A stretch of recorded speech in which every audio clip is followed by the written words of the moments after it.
Alrighty. Well, if everybody's ready, pull up your jock straps and let's get to it. Am I right? I'm so ready. I have a jockstrap wedgie. All right.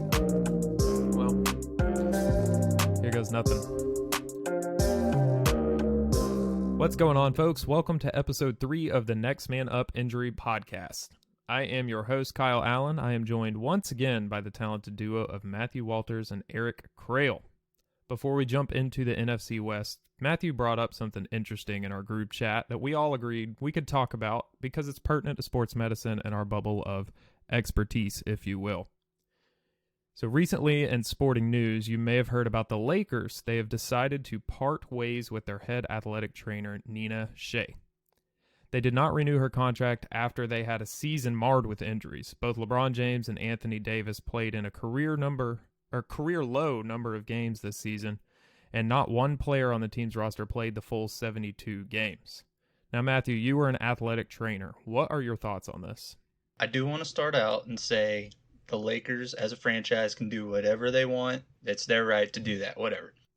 However, this really rubbed me the wrong way as an athletic trainer, because one, basically they threw her under the bus and said, you're the reason for all our injuries this year, when she's been with the organization since 2008. She's been an assistant with the Lakers at least since 2016, and has been the head athletic trainer the past 2 years since 2019. For me, it's basically saying, well, we had all these injuries and we didn't go far in the playoffs, and you're the reason why, so you gotta go. When she just helped them win the championship the past year when they were in the bubble dealing with COVID and all that. So that's kind of my 2 cents on it. I would love to hear what you guys think, but like I said, it just kind of really irked me that they're just kind of throwing her under the bus, especially when she had been with the franchise so long. Yeah, you make some excellent points. Eric, what do you think about this before I give my piece?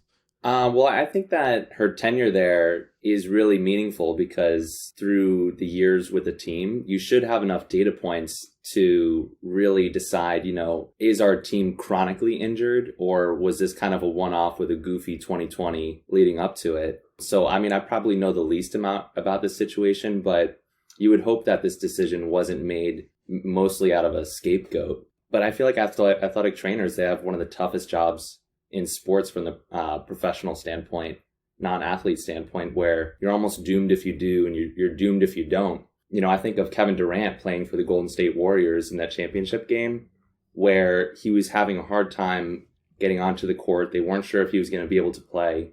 And the athletic trainers, they did such a good job at relieving his calf tightness that they actually removed his body's protective mechanism, and he ended up tearing his Achilles in that game.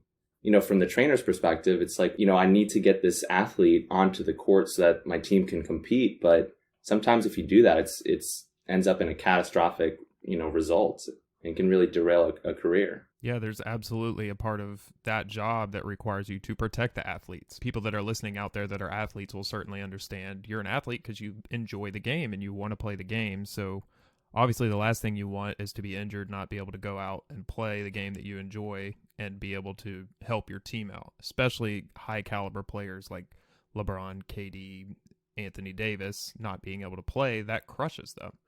But it's also the athletic trainer's job to protect them from further hurting themselves. Eric is completely right, but the only other thing I would say is that at that level especially, it's not just the athletic trainers making that decision. Obviously, they're a professional athlete. They go into it. There's tons of doctors over the athletic trainers that are helping make that decision. Well, I don't want to get into conspiracy theory area or anything, because obviously I don't know. Maybe they just decided to part ways, but it just doesn't seem like that to me. But it's not just Nina that was making the decisions on when these athletes return to play and and that nature of it. Yeah, absolutely not. And outside of the NBA, in this specific case, you have teams like the Dallas Cowboys where you have Jerry Jones all the time talking about, oh yeah, this player is going to play this week. And so you know that those athletic trainers and doctors and the people that have to clear the players, they're getting some pressure from the people that hire them and sign their paychecks. So they've certainly got some added pressure there. The way I look at all of this is because the Lakers played all the way through the playoffs and ultimately won the finals last season, and the season ran later than ever due to COVID, they had the shortest offseason in the history of the NBA. And I highlighted before in an article before last year's NFL season that rapid increases in workload and lack of appropriate recovery time can lead to increased risk for injury. And whether you look at it as anecdotal or not, I mean, this season was evidence of that in LA. True that. And am I wrong in remembering that LeBron James was asking for more rest time and trying to take games off? Yeah, he was highlighted at the beginning of the year, or maybe even before the season started, talking about how ridiculous it was that this offseason was so short that they didn't have enough time to recover from the season before, and that there was the potential risk for more injuries this season, not just for himself, but across the league. He raised concerns for the players, and obviously the NBA didn't take that into consideration as well. Oh, for sure, because COVID, they delayed everything, and now all of a sudden, instead of, I don't even know how long they usually get, but instead of 4 months off, you're only getting, especially at the end there, a month and a half, maybe 2 months at most. Yep, and the playoff teams get the shorter rest too, so you have to consider them. They won the finals, so obviously they played to the farthest extent of the season. Exactly. And they were one of the first games of the year, so they had the shortest. Well, let's get back into our wheelhouse and talk about some NFL news. Last time we got together, we waded through some fantasy-relevant injury news in the NFC East. While the division itself was prosaic at best, it's home to some of the top fantasy talents in the league. If you want to listen to that before we jump into the NFC West today, you can check it out anywhere that you listen to podcasts, or you can find the link on rideordynasty.com under the podcast tab. As you may have already gathered, we're going to take a walk through each division's most fantasy-relevant injuries from last year, break down how those injuries may affect the fantasy landscape moving forward. For the sake of organization, we're going to go again in the order of the teams finished last season. So kicking it off for the NFC West, we have the Seattle Seahawks. Now, I need to preface talking about Seattle with this. Pete Carroll is one of the more difficult coaches to garner information from, but not for the same reasons as Matt Patricia or Bill Belichick.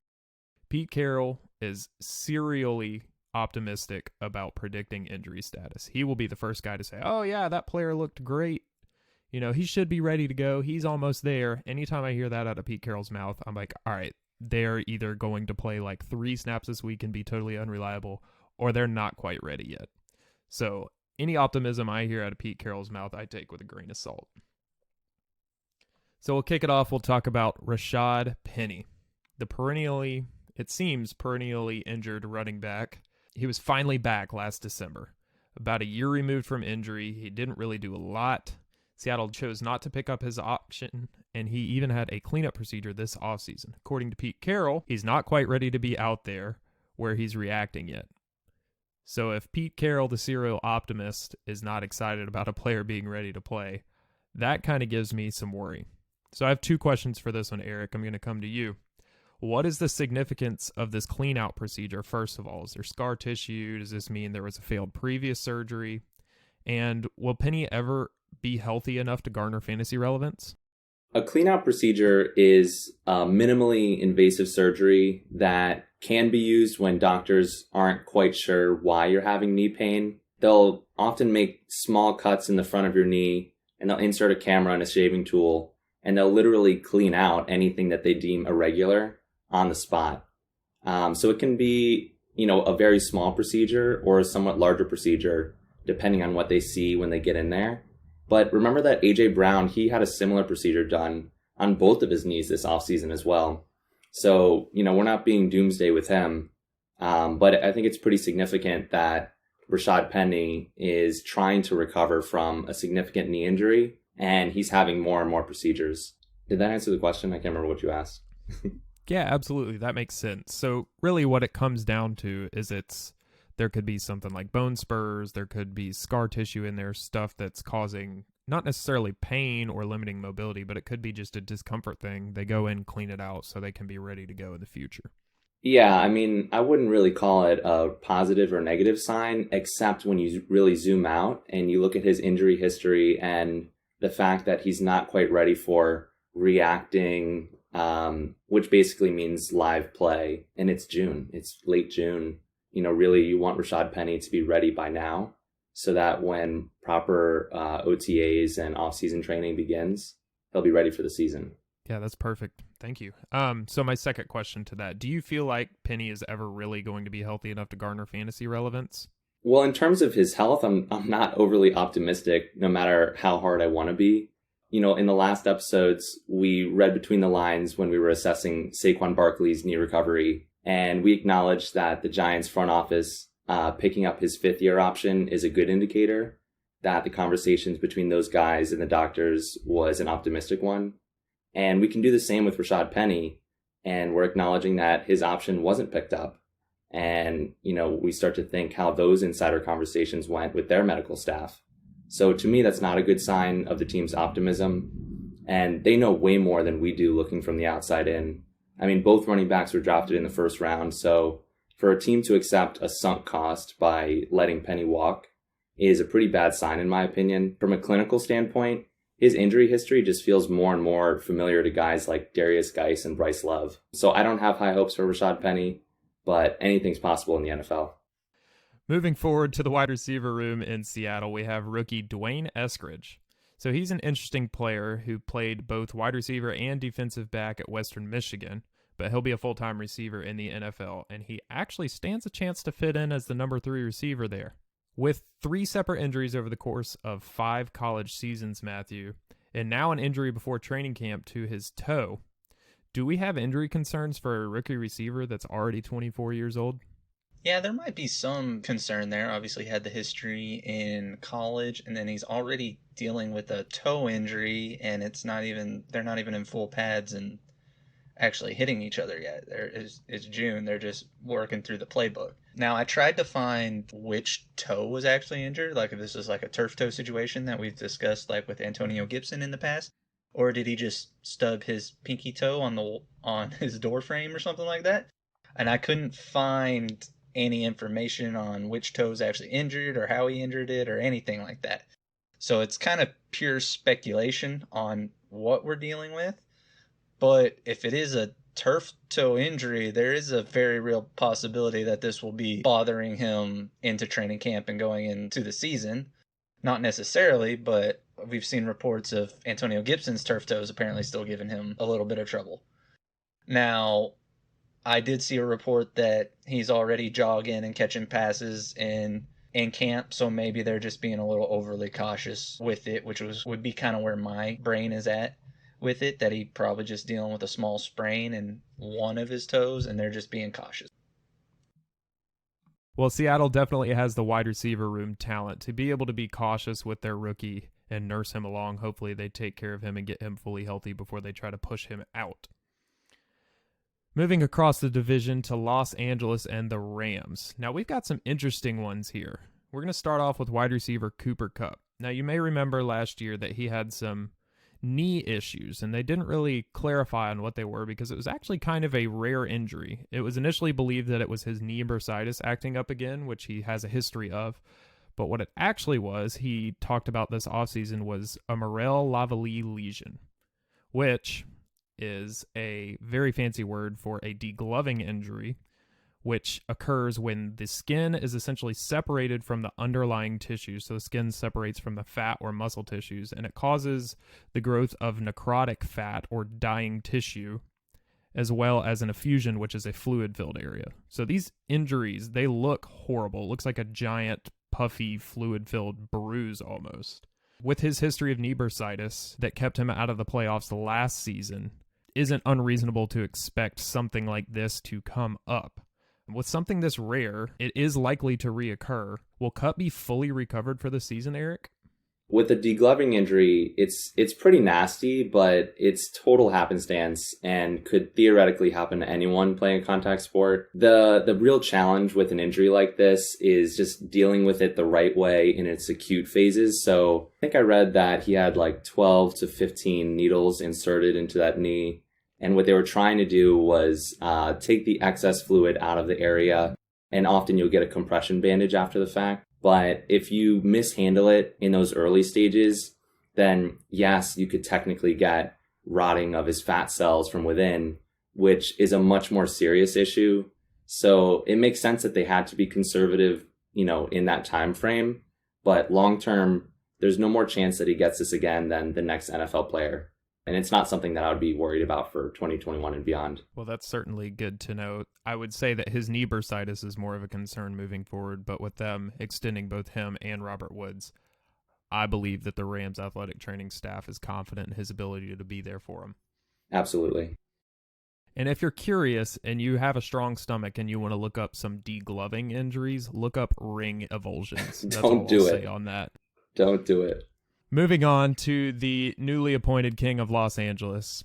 Well, maybe not quite yet, but offensive genius, shout out to Don, offensive genius Sean McVay thinks very highly of Matthew Stafford. On the last episode, we talked about Daniel Jones' toughness and his ability to play through injury. But Matthew Stafford is a different breed when it comes to toughness. In an interview with the Detroit Free Press, he listed off some of his injuries from 2020. Hear me out here. He had a partially torn UCL in his right thumb on his throwing hand. He had a torn UCL in his left elbow on the second to last play of the game against Houston that nobody really knew about. That's because he was wearing a sleeve on his left arm from then on out, so you couldn't see how much tape was holding his arm together, essentially. He also broke some cartilage in his 8th rib against Green Bay. He, quote, tore something in the back of his left knee, and then had a subtalar right ankle sprain to close out the season. Not a bad year for his orthopedic surgeon. So we covered our thoughts on battling through injury on the last episode. To avoid beleaguering that point, let's talk specifically about Matthew Stafford. At 33 years old, coming off of a laundry list of separate injuries, which ones are you most concerned about for 2021 and beyond, Matthew? It's hard to pick one to be most concerned about, but I would probably say his thumb UCL, just because that is his throwing side, and that's, you have to grip the ball, and that's going to cause trouble with that. Now, I will say Matthew Stafford is a tough son of a gun, and he's been that way his whole career. But as we've discussed before, maybe that's a hindrance in the fantasy realm sometime, as he only finished QB 16 last year. Now, he did play all 16 games, even with all those injuries. And he's actually only 3 of his seasons has he missed time. So only 3 seasons in his career has he missed any time. Every other season he's played all 16 games. So he's going to play through injuries. And I actually want to read a quote from him on kind of his mentality about this, because they were asking him about this, and I believe it was from that same interview. And he said, and this is about the kind of the people of Detroit and why he was playing through so many injuries. He said, for them, it's not injuries on their hands and ankles and ribs. It's where am I going to get money to pay the mortgage, and how am I going to get my car from here to there? So Matthew Stafford kind of realizes that people are watching sports to take their mind off their day-to-day lives and the struggles they might be going through, and he kind of sees it onto himself to play through stuff in order to entertain people and, to have them something to watch on Sundays and take their mind off of life. If there's any question about Matthew Stafford's character, I think it would be right up there with his work ethic and his toughness. He is a top-notch dude. Our next squad we're going to discuss is the Arizona Cardinals. Now, Coach Cliff Kingsbury says that they came out of rookie camp and minicamp unscathed. He stated, I felt like guys were healthy. We had some good work, but we were able to avoid any of that stuff, which is excellent news for the Cardinals. So with a lack of current news in Arizona, let's have a little fun with this one and talk about AJ Green. Now, I want to hear from both of you on this one, so be ready. My first question for you, just off the cuff, yes or no, are you in or out on AJ Green in Arizona this season? Eric? Sort of. I'm in on him at the right price. Really, for me, it's just, I think that his potential ceiling for the occasional spike weeks is enough for me to do a dice roll, but, that investment for me can't be very high. More of a best ball buy for you. Oh, absolutely. Matthew, what do you think? I'm with Eric on it. If you're taking him super late in a draft, then sure, go for it. There's an off chance he returns to form a little bit and maybe does something for your fantasy team. However, I'm not holding my breath for it. It's been like 3 years removed since his last real fantasy relevant season, and he actually played all 16 games last year and basically did nothing with it. So there's a chance, but I wouldn't count on it. Yeah, I'm curious to see what he can do with Kyler Murray, but also opposite DeAndre Hopkins. That's a very, very, very good, although aging, very good receiver tandem in Arizona. Now, my next question on this, we'll go to you first, Matthew. We'll swap it up. Can AJ Green pull a Blake Griffin? Just make a total 180 from being constantly hurt and struggling to being a viable weapon for this offense? It kind of goes into the nature of the sport, because Blake Griffin really changed how he played the game and became not quite as an explosive of a player. Whereas as a wide receiver in the NFL, you definitely still need to be able to be explosive and go make plays. And I'm not sold AJ Green can actually do that. Now, like I said, there's always a chance that something crazy happens and, he returns to form and catches lightning in a bottle. But I'm not holding my breath for it. Eric, what do you say? Are the days of elite AJ Green gone? Yeah, I think so. His last real productive season was 3 years ago, and you loved him for those games, but that was 3 years ago. And he's really been hampered by injuries since then. I think when it comes down to for me is that he's 32. So he's in that age range for wide receivers where you really have to be an elite physical talent to continue to produce. And a part of that production happens by staying healthy.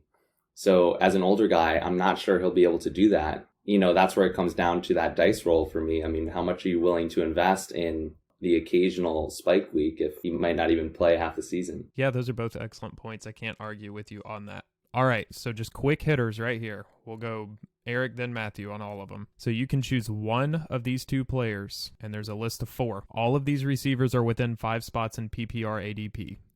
AJ Green or Nelson Aguilar? AJ Green, hands down. Matthew? I would probably take Aguilar. Eric, AJ Green or Paris Campbell? AJ Green, hands down. Matthew? I would take AJ Green. Eric, Emmanuel Sanders or AJ Green? AJ Green, hands down. AJ Green. He's sold.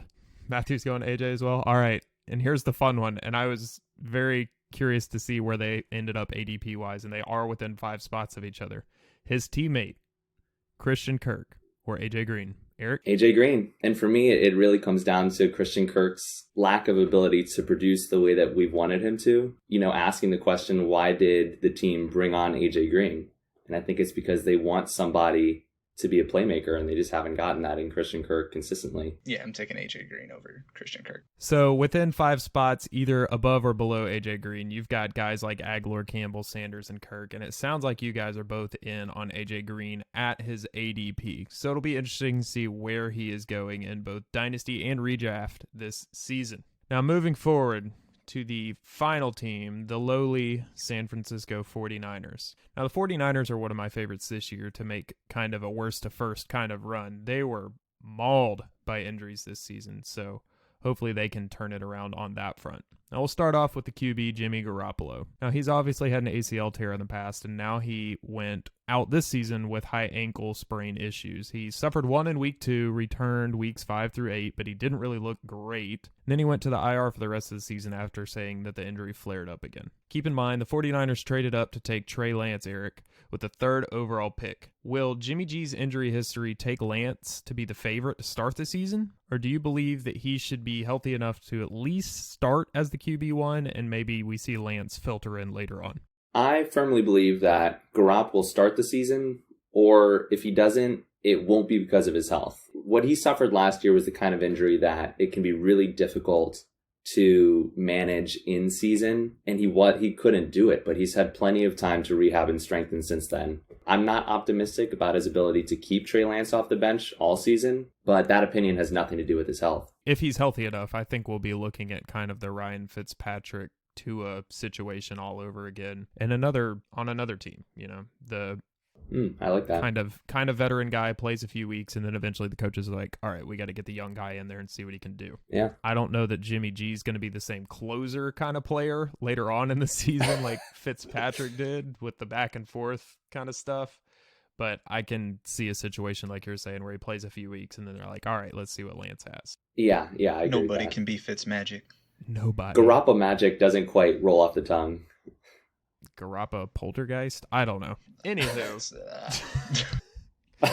Matthew, let's talk about Jeff Wilson Jr. Unfortunately, he tore his meniscus in the locker room this offseason after a weightlifting session at the 49ers facility. Let's get an update. What's his current status and when can we expect him to be back? His current status is getting surgery to fix the meniscus tear. I've heard reports of about 4 months, which isn't great because we're already going to be in the season at that point. Luckily, he did tear it at the facility because there's been some players on other teams that have gotten injuries away from the facilities due to COVID, and they're basically, teams are saying, well, we're not taking care of it. You're on your own with it. That's good news, I guess. Yeah, he tore it in the locker room standing up and twisted too fast, and I guess his meniscus decided it didn't like that movement. So that's a little crazy on that part. It's not looking good for Jeff Wilson's fantasy football future. They did draft Trey Sermon, which I'm not a big believer in Trey Sermon, but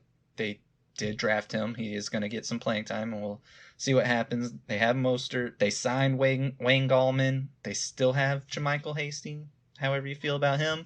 So it's a crowded running back room already, and now you're having an injury that you're not even going to be playing at the beginning of the year. They're going to be finding their rotations. It's not looking good for Jeff Wilson from a fantasy standpoint. Health-wise, he should fully recover and not have any issue. Yeah, and listing those other RBs, you kind of filled in my follow-up question I was going to have for you. And our good friend Rob Mongol might have some choice words for you with the Trey Sermon take there.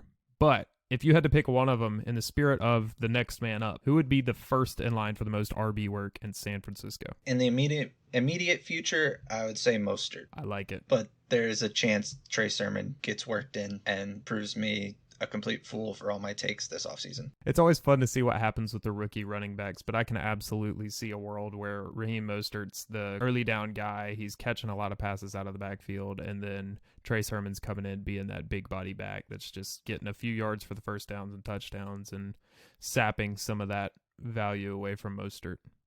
But it will certainly be a fun RB room to watch as they rotate a lot. Now, speaking of another running back, wait.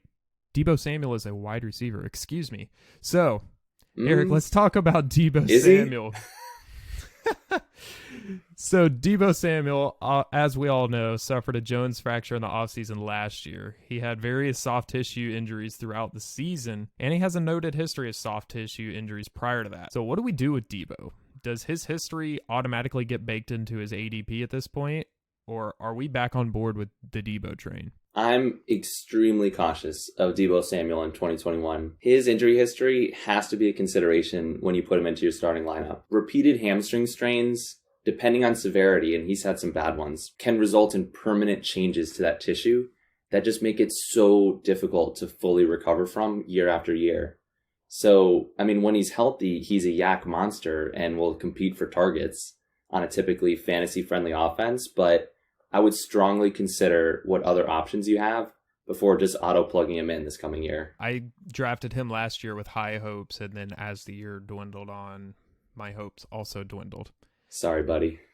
It happens. Before we close out Deebo Samuel, though, I have to give a shout-out to friend of Rider Dynasty and personal friend of mine, Santiago Casanova, who brought me a fantastic statistic, but also kind of proved me wrong on Twitter, but no harsh feelings. So, Deebo Samuel was the most fantasy relevant receiver. I'll abridge my quote before. To have more yards after catch than total receiving yards this season. The other one, the fantasy not quite elite Ray McLeod. Moving on. Amazing. To talk about our last player on the 49ers, George Kittle. Now, he suffered an MCL sprain as well as a foot fracture in 2020 that kept him out for the majority of the season. Unfortunately, he does have a history of injuries to his foot, ankle, shoulder, knee, and hamstring at this point in his career. We've talked about him before with shoulder injuries and talked about other tight ends. But there's no doubt that Kittle is the type of player that will do everything that he can to persevere through his setbacks and try to play through injury. So Matthew, my question to you is, after a full offseason to rehab and strengthen those injuries from last year, will Kittle return to the elite level of tight end production that he once shared with Travis Kelce, or are we knocking him down a few spots? I have no doubt that he's going to return to form and be rehabbed from everything and have the strength to go out there and ball out. Now, with how he plays, there's a very good chance that he gets injured again, but as you mentioned, he's a guy he's going to try to play through whatever he can. Last year was the only time that he missed significant time, and that was with the foot fracture mostly. And most guys would have hung up the season, but he came back and played the last game or two, and to show that he could do it. Now, he has played in 53 out of the 64 games that he could have, so he does miss sometimes, but most of that was from last year with the kind of freak fracture in his foot. He's played through a groin strain. He's played through knee sprains. He had an ankle fracture that he only missed 2 games for. The dude is tough, and he's been shown to be able to produce with injury too. I know that we've mentioned people going out there and not balling out when they're trying to play through injuries, but Kittle's kind of proven that it don't really matter if he's injured. If he's out there, you're playing him. With a player like George Kittle, it can be frustrating to say, well, if he's playing, I've got to start him, because he does have those weeks more often than not where he goes off. And especially for those of us that are dynasty players and play in tight end premium leagues, it's hard to ignore a player like George Kittle when he's on the field. Well, folks, that does it for the NFC West in this episode of The Next Man Up. Next time we meet up, we'll be discussing the NFC North and what is to be expected in 2021 from the Packers, Bears, Vikings, and Lions. As always, we're going to close it out with social tags. Matthew, where can we find you? So you can find me mostly on Twitter at FantasyFerret. That's my fantasy football account that I like to spend most of my time on. And Eric, where can the listeners look for you? Yep, you guys can find me on Twitter at FFNighthawk. Thanks, guys. And before I sign off, we need to give a big shout out to a personal friend of mine and friend of the podcast, John C., for creating all of our intro and outro music. You hear that sweet beat behind me? That's his work. If you're looking for music for your podcast, videos, or just need to hear some sweet tunes, you can reach him at jonseemusic@gmail.com. That's JONSEE music@gmail.com. And again, my name is Kyle Allen. You can find me on Twitter at KAllen_4. Don't forget to check out RiderDynasty.com for the latest from our tremendous team of writers. And give us a follow while you're there on Twitter at RideOrDynasty. And one last thing before we go, always remember that the best ability is availability. Peace.